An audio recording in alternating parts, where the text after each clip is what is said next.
오늘 함께 보실 말씀은 이사야 40장 1절 말씀입니다. 이사야 40장 1절 말씀입니다. 우리 딱 한 절이니까 우리 다 같이 한 목소리로 읽겠습니다. 시작. 너희의 하나님이 이르시되 너희는 위로하라. 내 백성을 위로하라. 아멘.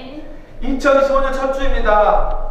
2025년 1월 1일부터 오늘까지 어떻게 지내셨습니까?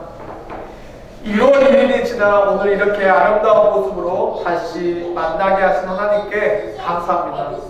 또한 감사한 것은 미라클 교회가 지금 순정의 열매를 잘 심고 있다는 사실입니다.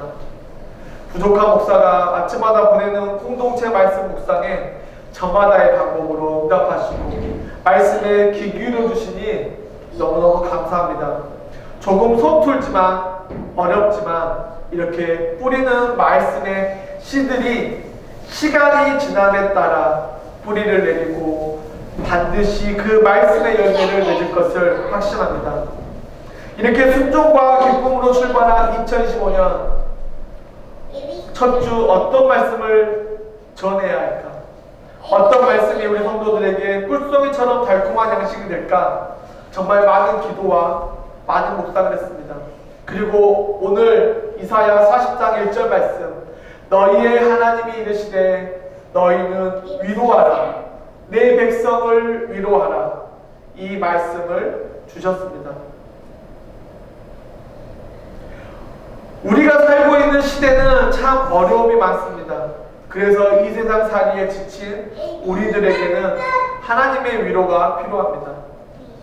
제가 요즘 유익하게 보는 유튜브 채널이 있습니다. 바로 교양이를 부탁해라는 채널인데 이 채널에는 주로 다루는 이슈가 정치적 이슈, 사회적 이슈, 시사적 이슈, 경제적 이슈, 문화적 이슈, 외교적인 이슈들을 전문가들이 나와 그것을 설명하고 나중에 Q&A 시간을 통해 서로가 주고받는 대화 형식을 말합니다. 이번 주에는 팬데믹 이후의 시대상에 대해서 정신과 의사가 나와 토론을 진행했습니다. 제목이 요즘 신입사원의 80%가 그냥 일하기 싫어 라는 제목으로 많은 상담과 설문을 바탕으로 한국뿐 아니라 전 세계적으로 무기력 팬데믹을 겪고 있다는 것입니다. 그럼 왜 지금 이 사회에 무기력 팬데믹이 찾아왔을까요? 그 이유를 길고 길었던 전 세계의 코비드19를 들었습니다. 코비드는 개인적인 스트레스를 넘어 국가적 재난 상황에서 그것을 극복하기 위해서 달려오고 해결이 된 후에 찾아온 번아웃보다 더 어려운 상황이라는 것입니다. 그래서 코비드를 겪었던 시기보다 현재 자살률이 높아졌고 팬데믹으로 인해 받은 1차적인 스트레스가 나중에 취업, 학업, 문화적으로 각자의 삶의 2차적인 스트레스로 옮겨졌다는 것입니다. 그럼 2차적인 스트레스는 무엇이냐? 바로 도전하지만 실패하고 도전하지만 낭망을 통해서 도전하지 않고 스스로 자신을 가두고 삭대하고 강력한 자아 비판을 토대로 절망적인 상황으로 이끄는 것입니다. 그래서 전문가는 지금 이 시대를 절대적 쉼이 필요하다고 강조합니다. 우리는 뇌에 많은 에너지를 요구하는데 뇌의 스트레스로 인해 완벽한 쉼을 주라는 것입니다. 그래서 운동을 하고 산책을 하고 자신이 즐거워하는 일을 하라는 것입니다. 참 좋은 말입니다. 그럴싸한 말입니다. 그런데 참 쉽지 않습니다. 그래서 정말 주변에 그런 일들이 일어나는지 살펴보았습니다. 그런데 어느 정도 그 근거가 주장이 있는 말입니다. 왜냐하면 요즘 많은 사람들은 쉼을 위해 무엇을 합니까? 도피합니다. 도망칩니다. 도파민이 솟구치는 일에 빠집니다. 그것이 무엇입니까? 아드레날린이 솟구치는 도박을 하거나 자신의 삶의 슬픔을 잊기 위해서 술을 마시거나 심지어 마약에 빠져 현실에 도피하는 현상들이 나타나는 것입니다. 그런데 우리가 도박을 하고 술을 마시고 마약을 하는 것, 이것이 정답일까요? 아닙니다. 지금 당장 도박을 통해 짜릿함을 경험하고 술과 마약을 통해 현실을 도피하지만 나중에 무엇이 인생에 남습니까? 바로 도박 중독, 술 중독, 마약 중독이라는 더 큰 무력감이며 관계의 끊어짐을 경험합니다. 지금 여러분은 어떤 상황 속에 계십니까? 혹시 여러분도 무기력 팬데믹에 빠져 계십니까? 아니면 무기력 팬데믹을 잊기 위해 도파민이나 아드레날린이 솟아나는 일들을 찾고 계시지는 않습니까? 사랑하는 성도 여러분, 제가 목사에게 이런 답을 드리는 게 아닙니다. 저의 얼마 되지 않은 인생살이지만 저의 삶을 통해 주변에서 보고 듣고 경험한 사례를 통해 내릴 수 있는 결론은 우리에게 가장 필요한 것은 지푸라기라도 잡고 싶은 심정으로 하나님께 돌아오는 것, 하나님을 바라보는 것, 하나님을 경배하는 것, 그것이 무기력한 팬데믹을 이길 수 있는 해결책이라는 것입니다. 그럼 기나긴 어둠의 터널 안에서도, 기나긴 어려움 안에서도, 고난의 광야 안에서도, 절망의 늪 안에서도 하나님의 위로를 경험할 수 있는 것입니다. 오늘 우리가 함께 볼 이사야도 이스라엘의 가장 어려운 시기를 기록하고 있습니다. 하나님이 보내지 않은 수많은 거짓 선지자들이, 수많은 이단들이 죄에 빠져 허덕이는 이스라엘 백성을 이렇게 유혹합니다. 너희 절대 망하지 않아. 너희 절대 고난 당하지 않아. 너희 절대 어려움 당하지 않아. 너희 절대 실패하지 않아. 왜? 하나님이 너희를 택하셨기 때문이라고 죄에 빠지도록, 어려움에 빠지도록, 고난에 빠지도록 유혹합니다.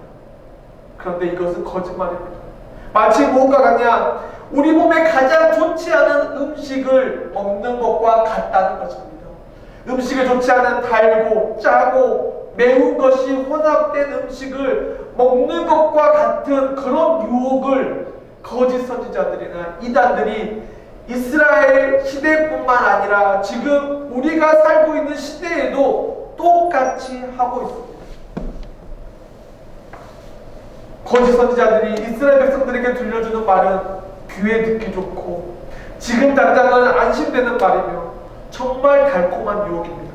하지만 우리의 영혼에는 최악의 음성이고 우리 삶에는 더욱더 하나님과 멀어지는 말입니다. 이스라엘 백성들이 거짓 선지자들의 말을 들은 결과 어떻게 됩니까? 하나님께 돌아올 때를 놓치게 됩니다. 회개의 때를 놓치게 됩니다. 회개를 통해 잠깐 지나야 하는 고난의 광야, 고통의 광야를 놓치고 그리고 앞에서 언급한 것과 같이 하나님 없는 것 같은, 더 이상 하나님의 도움이 없는 것 같은 고난과 고통보다 더 심각한 수치의 광야, 절망의 광야를 경험하게 됩니다. 그리고 하나님을 부르지만, 하나님께 외치지만, 하나님께 때를 쓰지만 메아리 없는 외침에 불과하게 된다는 것입니다. 지금 우리가 살고 있는 시대는 어떻습니까? 세상에 많은 사람들은 아무런 희망이 없고 아무런 도전이 없고 아무런 기쁨이 없이 살아갑니다. 그저 하루하루 죽지 못해 살아가는 사람처럼 얼굴에 활기나 웃음도 없이 살아갑니다. 저희가 매주 토요일 노방문도를 나가면 마트에서 사람들의 얼굴을 자세히 봅니다. 그러면 많은 사람들이 우울해 있습니다. 슬픈 표정을 하고 있습니다. 지친 표정을 하고 있습니다. 왜 그럴까요? 그들에게 기쁨이 없고 그들에게 희망이 없고 그들에게 도전이 없고 가장 중요한 그들에게 하나님이 없기 때문입니다. 그런 이스라엘 백성과 우리에게 하나님의 말씀이 들려져야 합니다. 무엇라고요? 너희는 위로하라. 내 백성을 위로하라. 위로하라는 것입니다.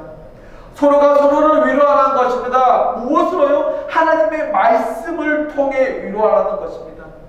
어떻게 해요? 말씀을 통해 죄를 깨닫고, 말씀을 통해 죄를 인정하고, 말씀을 통해 회개하고, 말씀을 통해 하나님께 돌아오라는 것입니다. 지금 이 상황을 보지 말고 앞으로 하나님께서 행하실 일에 대해서 기대하며 한 걸음 나오라는 것입니다. 왜냐하면 우리의 마지막은 항상 하나님의 말씀을 통한 위로와 회복을 경험할 것이기 때문입니다. 그러나 결국 믿는 자들의 삶은 해피엔딩입니다. 그러니 지금 어렵고 나오기 힘들고 두렵지만 병아리가 알을 깨고 나오듯 우리도 죄의 알을 깨고 말씀으로 회개하고 나오는 은혜가 있기를 간절히 축원합니다. 결국 믿는 자들의 삶은 해피엔딩입니다. 하나님을 믿는 백성들은 마지막은 결국 해피엔딩입니다. 그럼 이스라엘 백성들이 어떤 해피엔딩을 경험했을까요? 이사야, 에레미야, 엘리사를 통해 하나님은 하나님의 선지자들을 이스라엘에 보내십니다. 그리고 선포하십니다. 뭐라고 선포할까요? 회개하라, 하나님께 돌아오라. 하나님은 끊임없이 이스라엘 백성들에게 그리고 우리에게 프로포즈 하십니다. 그런데 이스라엘 백성들은 하나님의 프로포즈보다 거짓 선지자들의 유혹에, 달콤한 말에, 아름다운 말에, 엄청난 언변에 귀를 기울입니다. 왜냐하면 그 말을 들으면 안심이 되고 그 말을 들으면 잠시 잠깐의 평안을 누리기 때문입니다. 하나님은 하나님의 프로포즈에 대한 대답을 기다리고 계십니다. 하염없이 참으며 우리의 응답을 기다리십니다. 이사야 55장 7절에 악인은 악한 길을 버리며 잘못된 생각을 바꾸고 우리의 하나님 여호와께 돌아오라. 그러면 그가 불쌍히 여기시고 너그럽게 용서하실 것이다. 하나님은 하나님을 사랑하는 백성에게 끊임없이 회유하시고 끊임없이 설득하시고 끊임없이 협박하시고 때로는 달콤하게 프로포즈 하십니다. 그런데 왜 우리는 응답하지 않을까요? 이사야 1장부터 66장까지를 살펴보면 돌아오라는 단어가 무려 50번 이상 나올 정도로 하나님께서는 우리에게 돌아오라고 말씀하십니다. 왜 이토록 하나님은 하나님의 백성들을 포기하지 않으시고 왜 이토록 돌아오라고 선포하실까요?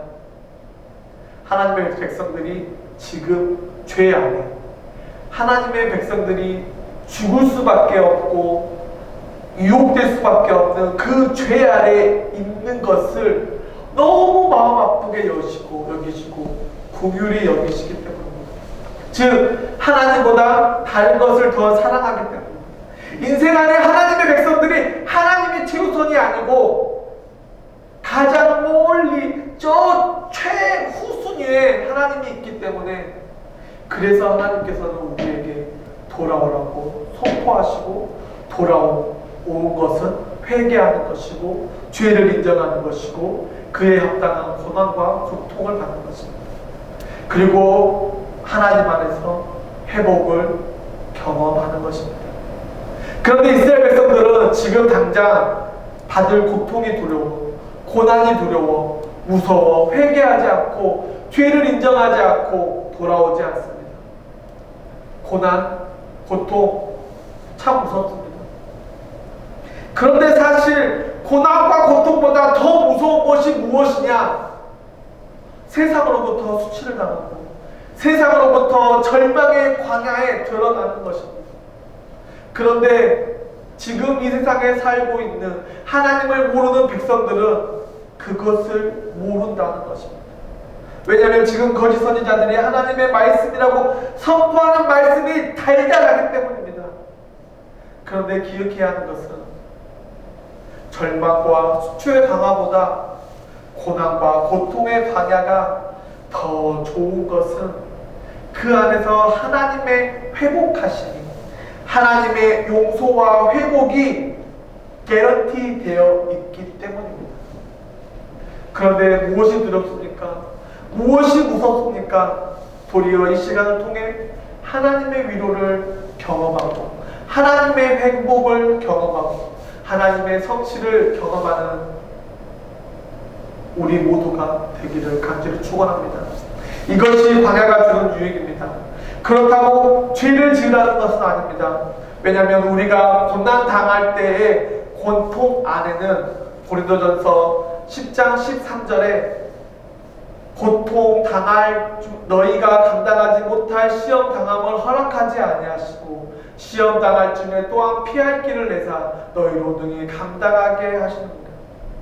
우리가 광야에 들어가는 것은 우리의 죄 때문에 광야에 들어가는 경우도 있지만 우리의 믿음을 위해서 우리의 믿음이 커감을 위해서 문제도 고난도 때로는 허락된다는 것입니다. 그러나 광야를 잘 지나가는 하나님이 주신 지혜와 하나님 주신 위로로 우리는 잘 감당할 수 있는 것입니다. 하나님의 선지자의 부르심, 하나님의 선지자의 회개, 하나님의 선지자들이 돌아오라는 그 선포를 무시한 이스라엘 백성들은 과연 어떻게 되었을까요? 그들은 전쟁의 포로가 되었습니다. 바벨론의 포로로 잡혀갑니다. 바벨론의 포로로 끌려간 이스라엘 백성들은 그들의 노예로, 그들의 전쟁의 노예로, 그들의 고욕의 노예로, 수치의 노예로 살아갑니다. 에레미야는 그 끌려간 바벨론 포로들을 향해 에레미야 29장 10절에 이렇게 말합니다. 주가 분명히 말한다. 너희가 바빌로니아에서 70년을 다 채우고 나면 내가 너희를 돌아보아 너희를 이곳에서 다시 데리고 오기로 한 나의 은혜로운 약속을 너희에게 그대로 이루어 주겠다. 아멘. 몇 년이라고요? 바벨론 포로 생활이 무려 70년이라는 것입니다. 10년도 20년도 아니라 무려 70년 동안 하나님께서 그들을 해방시키지 않겠다는 것입니다. 그 이스라엘 백성들 안에 해방운동이 일어나고 반란이 일어나더라도 하나님께서는 그 70년을 정하시고 그 70년 동안 하나님께서는 이스라엘 백성들을 외면하시겠다는 것입니다. 그 시간은 하나님의 도움이 없는 삶이고 견뎌야 하는 시간입니다. 성경에는 광야에 대해 많은 기록을 가지고 있습니다.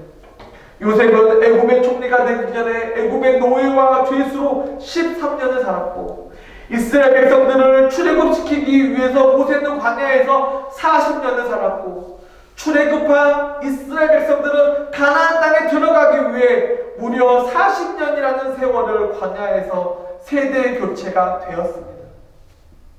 바벨론 포로된 이스라엘 백성들은 70년이라는 긴 세월 동안 수치와 절망 안에 있었습니다. 13년, 40년, 70년 이 시간을 누가 정했습니까? 여러분이 정하셨습니까?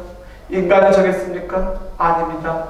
하나님의 authority, 하나님의 권위 아래 정하셨습니다.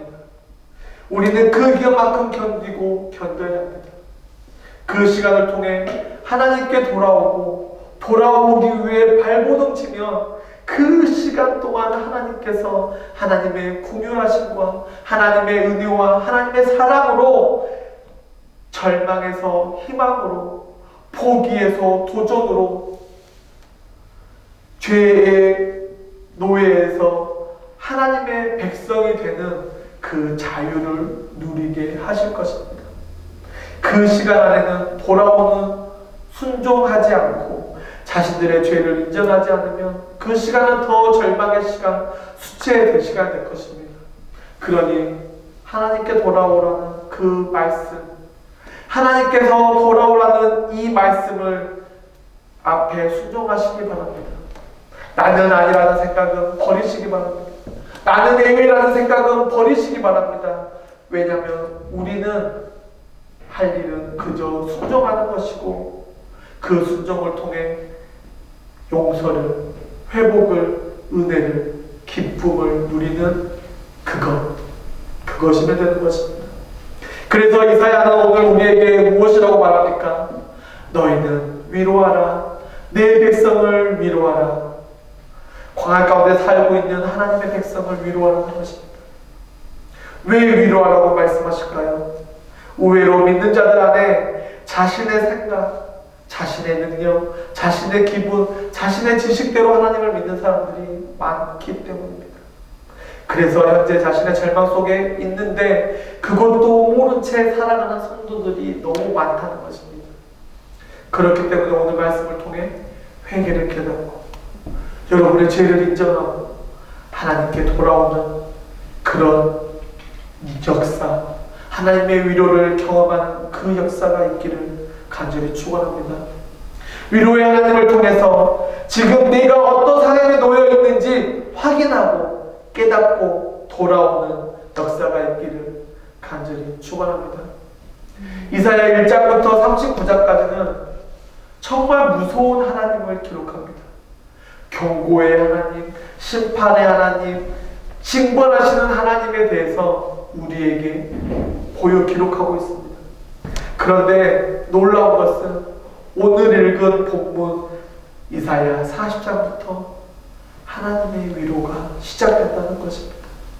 하나님의 심판과 저주의 선포에서 움직이지 않는 이스라엘 백성들을 통해 죄로 인해 바벨론 포로의 생활을 절망에 빠져있는 하나님의 백성들을 향해 위로가 전해지고 있다는 것입니다.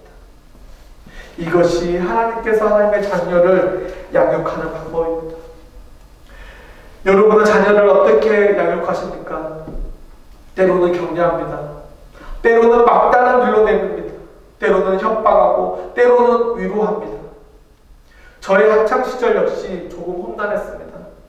부모님들이 정말 힘들어 하셨습니다. 그런데 제가 정신 차리고 이렇게 서 있는 이유가 무엇인지 아십니까? 바로 하나님의 위로가 있었습니다. 고등학교 여름 수련회를 통해 나를 위해 십자가에 돌아가신 예수님의 사랑과 은혜를 알았고 나를 위해 매일같이 기도하시는 부모님의 눈물의 기도를 알았습니다. 그것이 제 삶을 바꾸고 지금까지 고난과 고통의 길이 있었지만 앞만 보고 달려갈 수 있는 원동력이 되었습니다. 성경의 많은 인물들도 이런 과정을 겪었습니다. 하나님이 모세를 부르실 때 모세는 하나님 저 못해요. 하나님 저 말도 못해요. 하나님 저 너무 어리석해요. 하지만 하나님께서는 이런저런 핑계를 대며 하나님의 부르심에 응답하지 않는 모세를 강압적으로 밀어붙이지 않으셨습니다. 모세를 설득하고 모세의 문제의 해결책을 제시해 주시고 설득하며 위로하셨습니다. 그리고 끝내 모세는 하나님 앞에 두 손 두 발 들고 하나님의 쓰임을 받았습니다. 설득하고 위로해서 항복을 받아내시는 분이 바로 우리 하나님입니다. 그런 하나님이 우리의 아버지고 우리의 구원자이시고 우리의 끝없는 방패입니다. 그러니 하나님께로 돌아오시기 바랍니다. 하나님께 나의 죄를 인정하고 회개함으로 돌아오시기 바랍니다. 수치와 절망의 광야에서 벗어나기 바랍니다. 그런데 사실 수치와 절망보다 더 무섭게 만들고 우리를 두렵게 만드는 것이 무엇인지 아십니까? 바로 이사야 49장 14절에 주님께서 나를 버리셨고 주님께서 나를 잊으셨다. 하나님이 내 이름을 모른다고 하시는 것입니다. 하나님이 나를 모른다고 하시는 것입니다. 하나님이 너의 헌신, 너의 봉사, 너의 물질, 너의 시간 나 모른다고 하신 것입니다. 저뿐만 아니라 이스라엘의 백성들이 가장 두려워한 것이 바로 이것입니다. 하나님 나를 기억하지 않으시고 하나님이 나를 버리신 것입니다. 이것이 두렵고 이것이 무서운 것입니다. 그런데 감사하게도 14절 바로 뒤 15절에 이렇게 기록합니다. 어머니가 어찌 제 젖먹이를 잊겠으며 제 태에서 나온 아들을 어찌 긍휼히 여기지 않겠느냐. 비록 어머니가 자식을 잊는다 하여도 나는 절대 너를 잊지 잊지 않겠다. 아멘. 나는 절대로 너를 잊지 않겠다.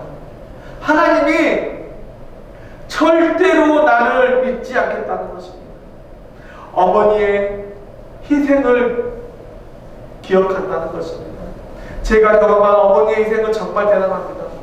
가끔씩 저희 아이들이 아플 때 저는 침대에 누우면 아이들이 기침을 하는지 아이들이 신음을 하는지 아이들이 아픈지 정말 모르고 사실은 잠을 잡니다. 그런데 제 아내는 아이들의 작은 기침소리, 아이들의 작은 신음소리에 귀 기울이고 밤을 새워 자녀를 돌보는 것을 봅니다. 자신의 피곤함과 고단함보다 자녀를 사랑하는 마음으로 지킵니다.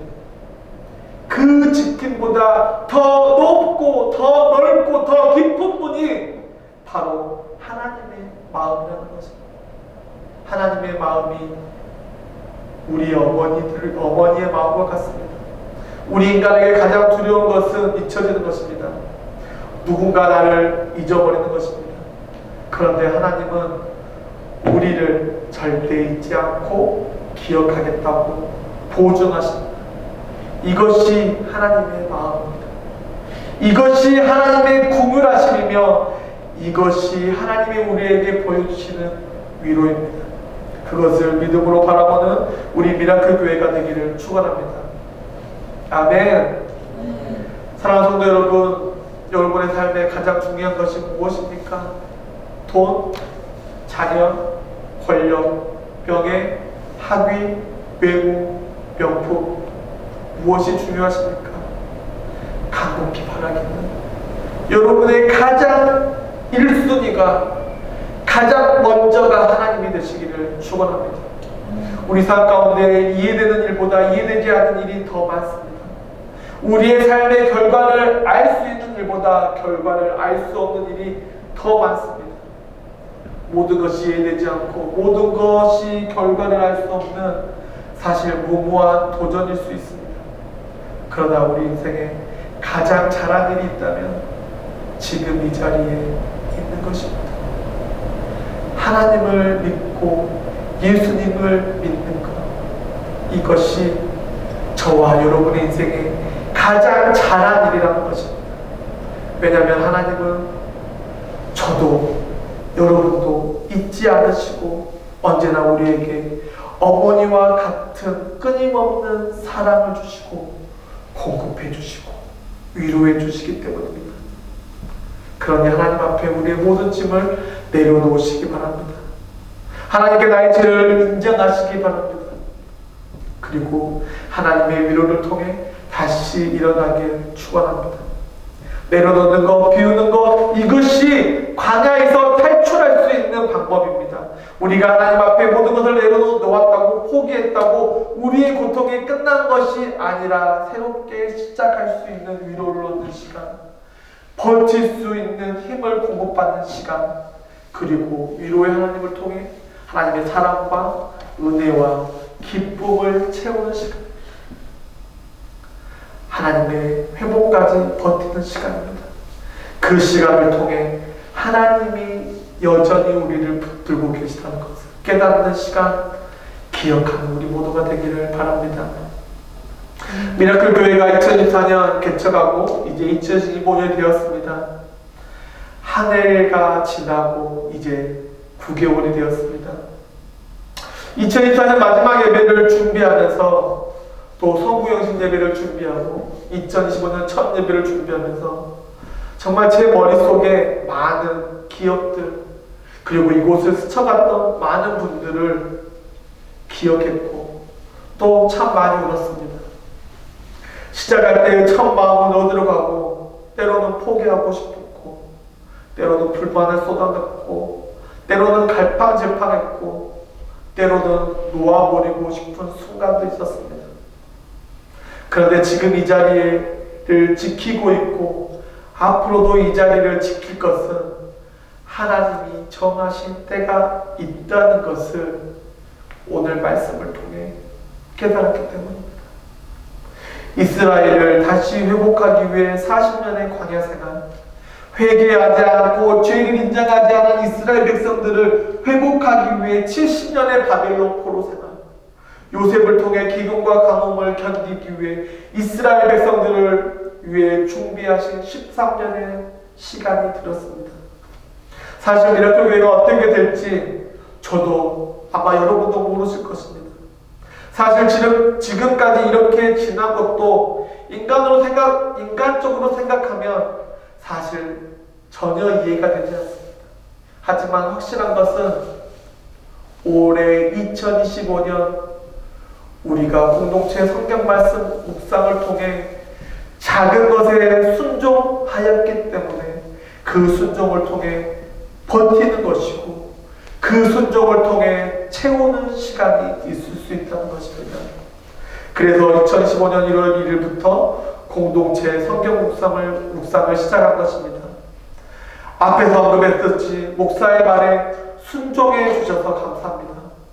저 역시 하지 않았던 것도 도전하려고 하니 참 서툴고 제 안에서 갈등도 생기고, 사실 아침에 일어나 말씀을 읽고 그것을 묵상하고 말씀을 보내는 일이 아직 5일밖에 되지 않았는데 하기 싫을 때가 있었습니다. 하지만 견딜 것입니다. 하지만 버틸 것입니다. 하고 싶지 않은 마음을 내려놓고 한 걸음 내딛을 것입니다. 무기력 팬데믹에 빠진 사람들에게 전문가가 내린 처방은 특별하지 않습니다. 일단은 경험하라는 것입니다. 일단 실천하라는 것입니다. 그러면 그 경험들이 쌓여서 무기력 팬데믹을 견딜 수 있다는 것입니다. 우리에게는 희망이 있습니다. 왜냐하면 하나님이 우리를 여전히 기억하시고 끝까지 기억하시고 끝까지 지키실 것을 성경 66권에 기록하시고 오늘도 이 자리로 이끄시기 때문입니다. 그리고 가장 중요한 서툴고 미약하고 부족하지만 우리가 말씀을 붙들고 삶을 살기 원하고 하나님께 돌아왔다는 사실입니다. 이사야 40장 31절에 오직 주님을 소망하는 삶을 사는 사람은 새 힘을 얻으리니 독수리 날개를 치며 솟아오르듯 올라갈 것이요 뛰어도 지치지 않으며 걸어도 피곤하지 않을 것이다. 하나님은 하나님을 바라보는 자에게 새 힘을 주십니다. 우리가 아직 고통과 고난의 광야 안에 있어도, 때로는 수치와 절망의 광야 안에 있어도 하나님이 주시는 새 힘으로 그 시간을 버티면 반드시 그 광야에서 탈출할 것입니다. 비록 죄 때문에, 우리의 잘못 때문에, 우리의 죄를 인정하지 않으려는 마음 때문에 광야를 경험해도 마지막에는 벗어날 것입니다. 왜냐하면 하나님이 우리를 기억하시고 하나님이 우리에게 은혜를 주시고 하나님이 우리를 기억하시기 때문입니다. 우리가 운전을 하면서 운전법규를 지키는 이유가 무엇입니까? 가장 큰 것은 벌금을 내지 않기 위해서입니다. 그리고 두 번째로 그 운전법규라는 그 법규 안에서 서로가 서로를 지킬 것이라는 신뢰가 있기 때문에 우리는 운전법규를 지키며 운전할 수 있습니다. 그런데 이 신뢰를